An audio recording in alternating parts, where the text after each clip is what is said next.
नमस्कार दोस्तों, मैं हूं प्रतीक। फार्मा एग्ज़ाम इम्पोर्टेंट टॉपिक्स के पार्ट 2 में आपका स्वागत है।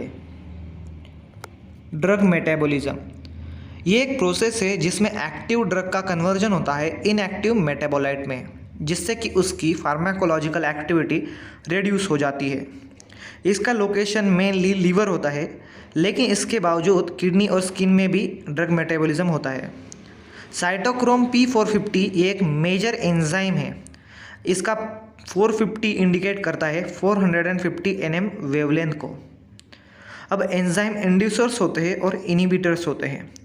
इंड्यूसर्स यानी कि वो जो मेटाबॉलिज्म रेट को इंक्रीज करे और इनिबिटर्स मेटाबॉलिज्म रेट को डिक्रीज करते हैं। इंड्यूसर्स में आते हैं rifampin, phenytoin, barbiturate, glucocorticoid, nevirapine, pioglitazone, carbamazepine यानी इफाविरेंस। और इन्हीबिटर में आते हैं isoniazid, cimetidine, norfloxacin, erythromycin, indinavir, fluconazole, verapamil और ग्रेप फ्रूट जूस। बायोट्रांसफॉर्मेशन यानी कि ड्रग मेटाबॉलिज्म, इसके 2 रिएक्शंस होते हैं, फेज़ 1 और फेज़ 2। फेज़ 1 यानी कि नॉन सिंथेटिक और फेज़ 2 यानी कि सिंथेटिक।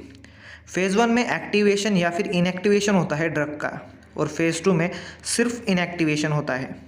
फेज़ 1 में ऐड और रिमूव होते हैं फंक्शनल ग्रुप, जैसे कि हाइड्रोक्सी, अमाइनो, एसिडिक या फिर सल्फा। और फेज़ 2 में एडिशन ऑफ कॉन्जुगेट्स होते हैं, जैसे कि glucuronide, amino acids, methyl, urea, glycine. Phase 1 के रिएक्शंस में आते हैं हाइड्रोलिसिस, ऑक्सीडेशन एंड रिडक्शन। और फेज़ 2 में आते हैं glycine conjugation, phosphate conjugation, glucuronide conjugation, urea conjugation, ethylation and methylation. ये कुछ एग्जाम्पल्स है एक्टिव ड्रग और उसके मेटाबोलाइट के।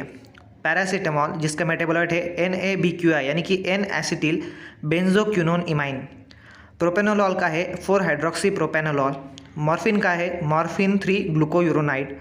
स्पिरोनोलैक्टोन का है 7 अल्फा थायोइथाइल स्पिरानोलैक्टोन। क्लोरामफेनिकॉल का है क्लोरामफेनिकॉल ग्लूकोरोनेट। इबुप्रोफेन का है 1 हाइड्रोक्सी इबुप्रोफेन। लिग्नोकेन का है मोनोइथिल ग्लाइसिन ज़ाइलिडाइड। एड्रिनलिन का मेटानेफ्रिन। हिस्टामाइन का N मिथिल हिस्टिमिन। सिप्रोफ्लॉक्सासिन का सल्फो या फिर ऑक्सोसिप्रोफ्लॉक्सासिन। और पेनिसिलिन का है पेनिसिलिनोइक एसिड।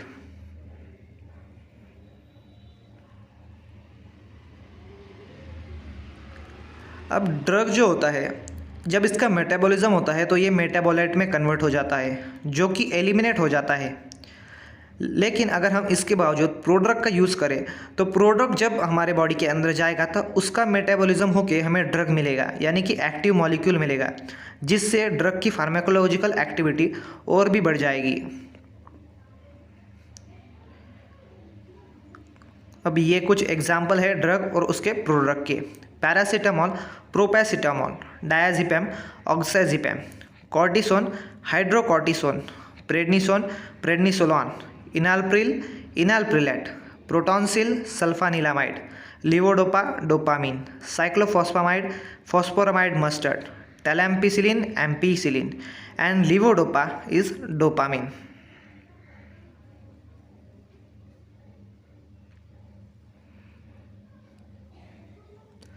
अब ड्रग मेटाबॉलिज्म अफेक्टिंग फैक्टर, तो इसमें 3 फैक्टर्स आते हैं, केमिकल, बायोलॉजिकल और फिजिको-केमिकल।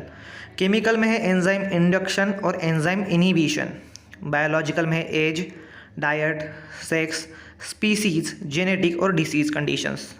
और फिजिको-केमिकल फैक्टर्स में आते हैं सोल्यूबिलिटी, pKa, परमिएबिलिटी, आयोनाइजेशन और आइसोस्टेरिज्म।